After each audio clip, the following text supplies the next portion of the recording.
अभी हम लोग पढ़ेंगे हीट, पावर और एनर्जी के बारे में। तो पढ़ने से पहले ये बात हम लोग जानते हैं ना, प्रीवियस वीडियो में आपको बताए थे कि एनर्जी इक्विवेलेंट होता है वर्क डन के। जितना एनर्जी होगा उतना क्या होगा, वर्क डन होगा।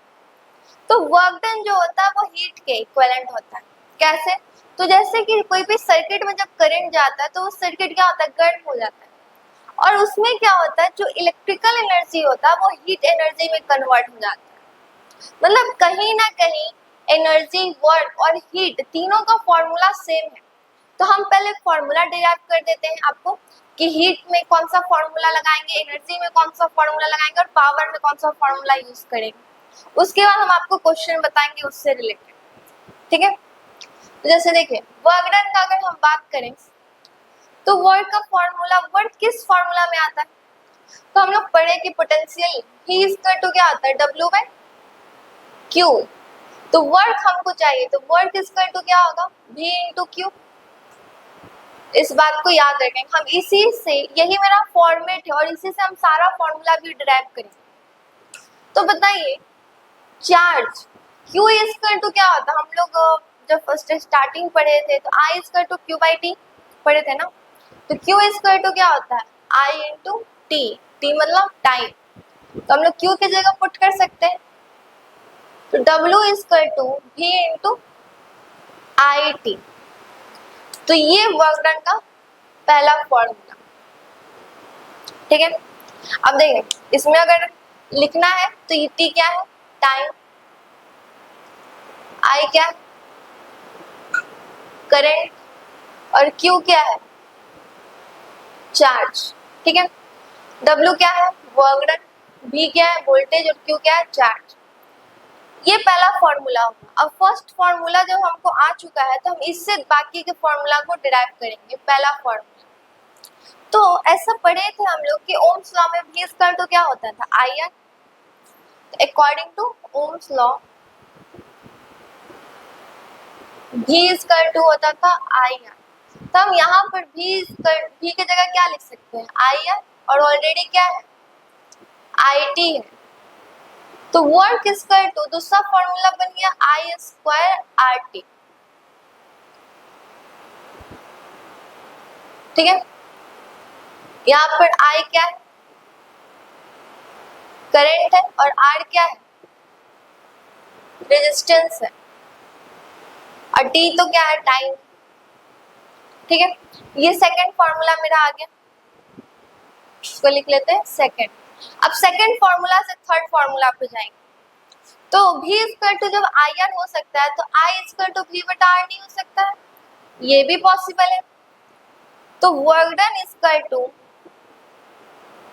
I स्क्वायर RT जो लिखे हैं, हम यहाँ पर I की जगह क्या लिख सकते हैं, V स्क्वायर बटा R स्क्वायर इंटू R इंटू T। तो एक R से एक R कट गया, तो वर्क इक्वल टू क्या है, V स्क्वायर बटा R इंटू T। अब देखिए, ये तीसरा फॉर्मूला मेरा डिराइव हो गया। तो यहाँ पर अगर हम गौर करके समझे तो V क्या है, वोल्टेज, R क्या, रेजिस्टेंस, और T टाइम। तो यहाँ पर मेरा तीन फॉर्मूला निकला वर्क का, कौन कौन, तो W equal to V into I into T। दूसरा फॉर्मूला I स्क्वायर RT, और तीसरा V स्क्वायर बटा R इंटू T। ये तीन फॉर्मूला किसका निकला, वर्क का। और हम आपको बताए हैं जो वर्क है वही एनर्जी है, और जो वर्क है वही क्या है, हीट है। तो जो फॉर्मूला वर्क का है वही क्या हो जाएगा, हीट का, और वही क्या हो जाएगा, एनर्जी का।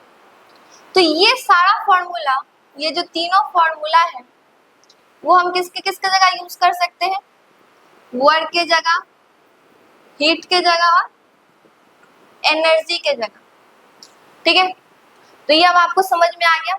हम आपको हीट और एनर्जी का फॉर्मूला भी डिराइव किए, वर्क को डिराइव कर करके, मतलब डेरिवेट करके। तो हीट को हम लोग जो है वो मेजर करते हैं, मतलब हीट का यूनिट जो होता है वो जूल भी होता है और कैलोरी भी होता है, ठीक है। याद रखिएगा, हीट का यूनिट जूल भी है और कैलोरी भी है। वर्क का यूनिट क्या होता है? सिर्फ जूल। और एनर्जी का भी यूनिट क्या होता है? जूल। और हीट का भी यूनिट क्या होता है? जूल। मतलब जूल जो ऐसा यूनिट है जो वर्क का भी होता है और वर्क का भी, हीट का भी, एनर्जी का भी। बस कैलोरी याद रखेंगे कि वो हीट का होता है। तो यहाँ तक हम आपको बता दिए। अब पावर देखते हैं। पावर का फॉर्मूला भी इसी से डिराइव होगा, तो आप इसको नोट डाउन कर लीजिए। अब पावर का फॉर्मूला देखते हैं, ठीक है। तो पावर का फॉर्मूला भी वर्क को ही लेके यूज करके हम बनाएंगे। तो पावर स्क्वायर तो क्या होता है? Rate at which work is done. मतलब कि पावर स्क्वायर टू होता है वर्क डन बटा टाइम, ठीक है। ये हो गया पावर का फॉर्मूला। अब वर्क डन क्या होता है? एनर्जी के इक्वल होता है, तो हम एनर्जी बटा टाइम भी लिख सकते हैं पावर के फॉर्मूला। तो वर्क डन हमको क्या दिया? V इंटू आई इंटू टी, और नीचे ऑलरेडी इसमें टाइम है, तो T से T कट गया, तो क्या बचा? V आई। तो पावर का पहला फॉर्मूला ये बन गया। उसी तरीके से दूसरा फॉर्मूला में अगर हम चलें तो आई स्क्वायर आर इंटू टी, और ऑलरेडी क्या है? पावर स्क्वायर टू वर्क बटा टाइम, वर्क की जगह ही हम पुट कर रहे हैं, तो क्या हो गया? टाइम से टाइम कट गया, आई स्क्वायर आर। ये दूसरा फॉर्मूला हो गया। इसी तरीके से अगर पावर का हम तीसरा फॉर्मूला निकाले तो वी स्क्वायर बटा आर, और नीचे ऑलरेडी क्या है? टाइम से टाइम कट गया, क्या बचा? वी स्क्वायर बटा आर। तो ये तीनों फॉर्मूला को हम एक साथ कर देते हैं, तो पावर स्क्वायर तो क्या हो जाएगा? वी आई, मतलब कि वोल्टेज इंटू करंट, फिर हो गया आई स्क्वायर आर, फिर हो गया वी स्क्वायर बटा आर। ये तीन फॉर्मूला है पावर निकालने का। V क्या है? वोल्टेज, I क्या है? करंट, R क्या है? रेजिस्टेंस। और पावर का यूनिट क्या होता है? वॉट, जिसको हम लोग W से डिनोट करते हैं। तो क्वेश्चन में अगर कोई बल्ब दे दिया, बोला कि 5 वॉट का है, 100 वॉट का है, तो समझ जाएंगे वो पावर दिया हुआ है।